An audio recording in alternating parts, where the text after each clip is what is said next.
A kú dédé àsìkò yìí, yóò dùn wá lọ́rùn láṣẹ Elédùà. Ìròyìn fẹ́lifẹ́li náà ló ń dé sí ojú ìwòran yín láti iléeṣẹ́ wa ìròyìn fẹ́lifẹ́li online tv. Fúnmi Adénúgà ló oníròyìn. Kẹ́ ẹ tó gbọ́ ìròyìn ọ̀hún lẹ́kùnrẹ́rẹ́, ẹ jẹ́ ká dé òkè lọ́hùn ná ní ṣókí, à ń padà bọ̀ wá.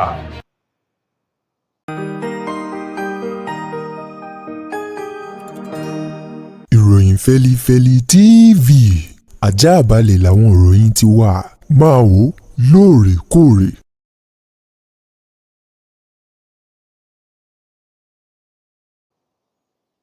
Ẹ káàbọ̀ padà, ìròyìn rèé lẹ́kùnrẹ́rẹ́.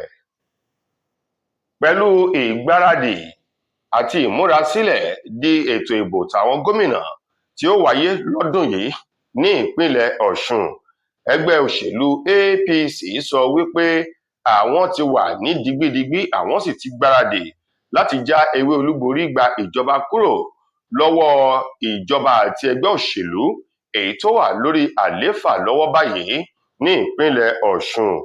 Ẹni tó jẹ́ ọ̀kan nínú àwọn aṣòfin àgbà èyí tó ń ṣojú tó wá láti ìpínlẹ̀ ìlà oòrùn ní ìpínlẹ̀ Ọ̀ṣun, eyín sẹ́nẹ́tọ̀ Francis Fádùnùsì, òun ló ṣíṣọ lójú ọ̀rọ̀ ọ̀hún nígbà tó ń ṣe ìpàdé alágbolé kan pẹ̀lú àwọn ẹgbẹ́ òṣèlú APC káàkiri àwọn ẹkùn àti àwọn ìloro tó wà lábẹ́ ètò ìṣèjọba rẹ̀ nílé ìgbìmọ̀ aṣòfin àgbà lọ́hùn-ún ní ìpínlẹ̀ Ọ̀ṣun. Níbẹ̀ ló ti sọ di mímọ̀ wípé ẹgbẹ́ òṣèlú APC ti wà ní digbídigbí báyìí, wọ́n ti gbáradì gbogbo ohun tó yẹ àti ohun tó tọ́ láti ṣe ńlá wọ́n ti ń ṣe o. Ó ní ní gẹ́rẹ́ tí ìpolongo ìbò bá ti bẹ̀rẹ̀, àwọn náà yóò bẹ̀rẹ̀ ní ìgbà tí ó bá fi di ọjọ́ ìdìbò. Ó ní ẹgbẹ́ òṣèlú APC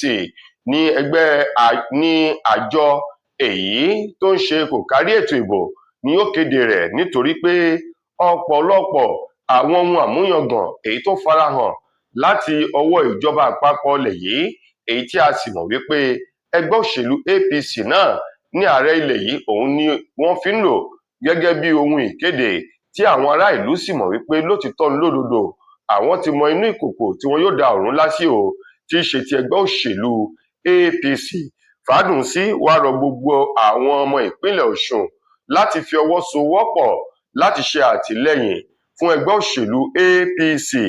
Bákan náà kò ṣàìsọ di mímọ̀ lórí àwọn ìkọlù kan èyí tó ń wáyé látọwọ́ àwọn oníṣẹ́ ibi agbésùmọ̀mí láwọn ìjọba ìbílẹ̀ bíi 10 èyí tó ń bẹ lábẹ́ ẹkùn ìdìbò rẹ̀, wípé àwọn nǹkan wọ̀nyí náà ní àjọ àti àwọn ẹ̀ṣọ́ aláàbò ni wọ́n ti mójútó, tí àlàáfíà sì ti padà sí níjọba láwọn agbègbè ọ̀hún ní ìpínlẹ̀ Ọ̀ṣun. Ọwọ́ iléeṣẹ́ ọlọ́pàá ìpínlẹ̀ Ondo ló ti tẹ ìyá onílé kan èyí tó fi gamale sínú oúnjẹ ọ̀kan nínú àwọn ọmọ ayálégbé rẹ̀ tí í ṣe ọkùnrin ọmọ ọdún 3 o, èyí tí ọmọ náà sì gbàbẹ̀ tó dàbí ẹni wípé kinní ọ̀hún yíwọ́ mọ́ ọmọ náà lára o. Iléeṣẹ́ ọlọ́pàá ìpínlẹ̀ Ondo èyí tí wọ́n sọ di mímọ̀ wípé àwọn ti rọ́wọ́ tó arábìnrin kan, Nafisat Lawal, fún wípé ó fi gamale èyí tó lè ṣekú pani sínú oúnjẹ fún ọmọ ọkùnrin tí í ṣe ọmọ ayálégbé rẹ̀. Ìṣẹ̀lẹ̀ yìí tó ṣẹlẹ̀ ní agbègbè ìjọba ìbílẹ̀ Òdìgbò ní ìpínlẹ̀ Ondo. Alukoro ọlọ́pàá ọ̀hún DSP Àbáyọ̀mí Jímọ̀ èyí tó ní ọ̀rọ̀ yìí èyí tí wọ́n fi tó ọlọ́pàá létí náà làwọn sì ti bẹ̀rẹ̀ iṣẹ́ o ní ọjọ́ Jímọ̀ tí í ṣe ọjọ́ 6 nínú oṣù kejì ọdún tá a wà nínú rẹ̀ yìí, ni wọ́n rọ́wọ́ tó arábìnrin ọ̀hún. Gẹ́gẹ́ bí wọ́n ti sọ di mímọ̀, arábìnrin náà ti ṣe ní 40 ọdún, òun pẹ̀lú ọ̀kan nínú àwọn ayálégbé rẹ̀ tí orúkọ rẹ̀ ń jẹ́ Rofiat ni wọ́n jọ ní gbólóhùn asọ̀ èyí tí wọ́n jọ búra wọn láti irun orí tó fi dé àtẹ́lẹsẹ̀. Ìjà tó wáyé o láàrin Rofiat àti Nafisat tí í ṣe onílé yìí, òun ló mú onílé náà, arábìnrin Nafisat, kó po gamale sínú oúnjẹ láti fi fún ọmọ Rofiat tí í ṣe Rashidi láti fún ọmọ ọ̀hún jẹ, èyí tí wọ́n sì ti fi ọ̀rọ̀ náà tó ọlọ́pàá létí o. Iléeṣẹ́ ọlọ́pàá ni àwọn ti rọ́wọ́ tó ìyá onílé ọ̀hún láti wá ṣàlàyé ohun tó rí lọ́bẹ̀ tó fi wá ru ọwọ́ irú ìṣẹ̀lẹ̀ àti ìgbésẹ̀ búburú. Ilé-ẹjọ́ gíga ti ìjọba ìpínlẹ̀ Ọ̀ṣun tó kalẹ̀ sílùú Ìwó ní Ọjọ́bọ̀ ọ̀sẹ̀ yìí ọjọ́ 5 nínú oṣù kejì ọdún 2026 ni wọ́n ti dá ẹjọ́ ikú fún àwọn arákùnrin mẹ́ta kan, èyí tí ẹ̀sùn ìpànìyàn tó bọ́mọ lọ́wọ́ yẹkẹtẹ báyìí látọwọ́ adájọ́ ilé-ẹjọ́ náà. Gẹ́gẹ́ bí wọ́n ti sọ di mímọ̀, wọ́n ní àwọn ọkùnrin mẹ́ta yìí ni wọ́n so pàǹpá pọ̀ lẹ̀dí àpò pọ̀ láti gbẹ̀mí lẹ́nu arábìnrin màmá àgbàlagbà kan tí í ṣe ẹni ọdún 52 èyí tí orúkọ rẹ̀ ń jẹ́ Àsíyátà Yẹkínì, èyí tí ìṣẹ̀lẹ̀ ọ̀hún tó ṣẹlẹ̀ ní àdúgbò kan tó ń pè ní Ilé Ogbó ní ìpínlẹ̀ Ọ̀ṣun. Gẹ́gẹ́ bí wọ́n ti sọ di mímọ̀, àwọn ènìyàn mẹ́ta ọ̀hún, Muideen Túnjí, Yusuf Muslim àti Rabiu Fatai, àwọn mẹ́tẹ̀ẹ̀ta wọ̀nyí ni wọ́n pàdé àpòpọ̀ láti ṣiṣẹ́ ibi ọ̀hún síwájú kó tó di wípé ọwọ́ pálábá wọn ó ségi sọ́wọ́ àwọn agbófinró ní ìpínlẹ̀ Ọ̀ṣun. Gẹ́gẹ́ bí wọ́n ti sọ di mímọ̀, wọ́n ní àwọn mọ̀lẹ́bí arábìnrin tí wọ́n ṣekú pa yìí, Suleiman Akórèdé àti Yẹkínì Suleiman, ni wọ́n ti bẹ̀rẹ̀ sí ní pe aago ènìyàn wọn, ìyún arábìnrin yìí, títí tí aago rẹ̀ ò lọ. Bẹ́ẹ̀ sì rí wọn ò rí kó darí padà wálé o láti ibi tó rìnrìn lọ o. Èyí tó mú wọn láti fi ọ̀rọ̀ ọ̀hún tó iléeṣẹ́ ọlọ́pàá agbègbè náà létí àti àwọn ẹ̀ṣọ́ aláàbò Àmọ̀tẹ́kùn. Láwọn òṣìṣẹ́ ọ̀hún làwọn náà kẹsẹ̀ bọ ìwádìí síwájú kọ́lọ́run tó fún wọn ní iṣẹ́ ọ̀hún ṣe, èyí tí wọ́n rí àwọn oníṣẹ́ ibi mẹ́tẹ̀ẹ̀ta ọ̀hún tí wọ́n rí wọn kó. Adájọ́ ilé-ẹjọ́ ọ̀hún tó kalẹ̀ sílùú Ìwó ní ìpínlẹ̀ Ọ̀ṣun, Adájọ́ Ṣódàmádé, òun ló korò ojú sí ìwà tí àwọn ènìyàn mẹ́tẹ̀ẹ̀ta yìí wù nígbà tó ń jábọ̀ eléyìí tó ń ṣiṣọ́ lójú ọ̀rọ̀ náà nílé-ẹjọ́ pẹ̀lú àwọn ẹ̀rí tó fi wọ́n. Ó sì béèrè lọ́wọ́ àwọn afurasí mẹ́tẹ̀ẹ̀ta yìí wípé ṣé lótìítọ́ lódodo ni wọ́n jẹ̀bi ẹ̀sùn tí wọ́n fi kàn wọ́n.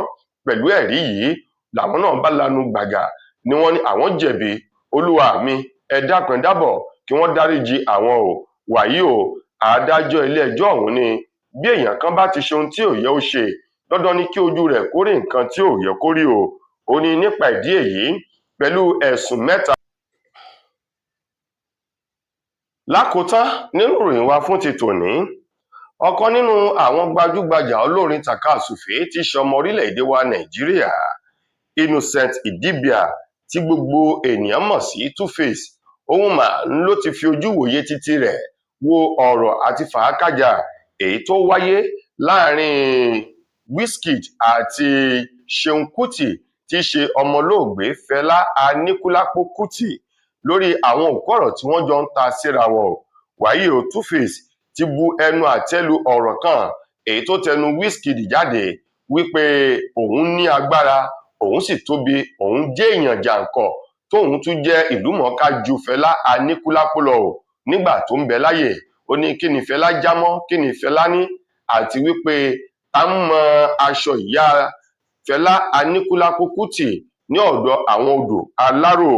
Wàyí o, àwọn ọ̀rọ̀ wọ̀nyí tó ti ẹnu Wizkid jáde, Two-Face sọ wípé báàbá ní parọ́ tanra wa o. Ó ní Wizkid ti kọjá ààyè rẹ̀ lórí àwọn gbólóhùn tó tẹnu rẹ̀ jáde sí olóògbé Fẹlá Aníkúlápó, àti wípé ó tẹ ojú ọlá Fẹlá Aníkúlápó Kútì, ó tẹjú rẹ̀ mọ́lẹ̀ ní ọ̀nà tó pọ̀ ni o. Gẹ́gẹ́ bí Two-Face ti sọ, ó ní igi mú jìnnà sórí tí wọ́n bá ń fi Wizkid wé Fẹlá bí ìgbà tí ènìyàn ń fi oorun àti ikú wéra wọn ni, bí ìgbà ń fi eku ẹ̀lírí tòun ti erin lákàtàbú tí wọ́n fi ń wéra wọn ni o. Ó ní ta ló mọ ìyá Wizkid ní ìgboro ayé ní ìgbà tí Fẹlá gan tí ò sí láyé mọ́, bèlèǹtàsé ní ìgbà tí Fẹlá wà láyé, ta ló mọ baba ńlá kú ẹni tó bí Wizkid lọ́mọ o. Nípa ìdí èyí, ó ní Wizkid ti kọjá àyè ara rẹ̀. Ó ní ó rọrùn fún un lásìkò yìí láti tọrọ àforíjì lọ́wọ́ gbogbo àwọn ọmọ orílẹ̀-èdè Nàìjíríà àti àgbáńláyé, kó sì tọrọ àforíjì lọ́wọ́ ìdílé Fẹlá Aníkúlápó Kútì, kó tó wá tọrọ àforíjì lọ́wọ́ òkú ọ̀run tí í ṣe Fẹlá Aníkúlápó Kútì. Lára àwọn ọ̀rọ̀ tó tẹnu Two-Face jáde rèé nígbà tó ń farahàn lórí ètò kan kò ṣàìṣe lálàyé o wípé òkú Fẹlá Aníkúlápó ó sì ń fọhùn tí ó sì máa fọhùn síwájú sí i pàápàá jù pẹ̀lú àmì ẹ̀yẹ Grammy èyí tí wọ́n tún fún Fẹlá lẹ́yìn tí ò sí láyé mọ́ o. Ó ní bèlèǹtàsí Wizkid tó wà láyé tí ò rí pálí ìṣáná àbí agolo mílíìkì gbà nínú Grammy débi wípé yóò wá máa fira rẹ̀ wé Fẹlá Aníkúlápó wípé òun pọ̀ nínú ayé ju Fẹlá Aníkúlápó lọ o. Wizkid èyí tó sọ ọ̀rọ̀ náà tún fèsì wá ní lórí àwọn ọ̀rọ̀ wọ̀nyí kí Wizkid tọrọ àforíjì nítorí pé ó ń pera rẹ̀ ní ohun tí ò jẹ́, nípa ìdí èyí kó má tibẹ̀ wọko ìparun lọ. tó ẹ̀yin èèyàn wa, ìròyìn wa kò ní jù báyìí lọ fún ti tòní. Títí dìgbà míì tẹ́ máa láǹfààní láti gbọ́ tòrò míì, mo gbà á ládùúrà wípé ilé ò ní lé wa, ọ̀nà ò ní nà wá. Fúnmi Adénúgà ló mú ìròyìn wá sí ojú ìwòran yín. Ẹ ṣeun fún ìfẹ́ tẹ́ ẹ ní sí wa. Ire o.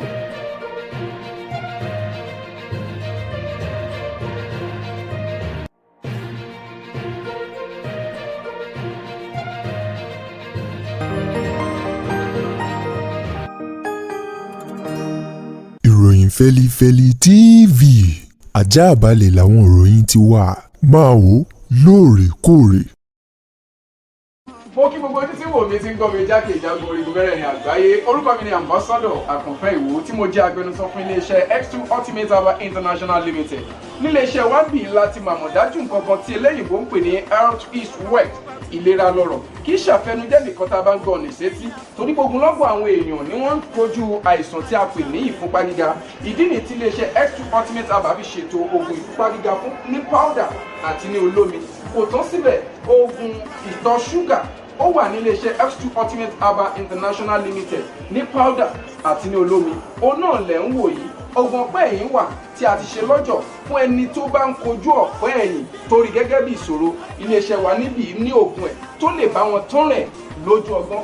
Bákan náà, ogunlọ́gọ̀ àwọn èèyàn ni wọ́n jẹ́ oníbìísí tí wọ́n ti rora wọn pín wípé Ọlọ́run ò lè ṣe, ṣùgbọ́n tó jẹ́ pé àìsàn kan sómìíràn ní nǹkan di ọmọ bíbí wọn. Ó wà ní iléeṣẹ́ X2 Herbal International Limited.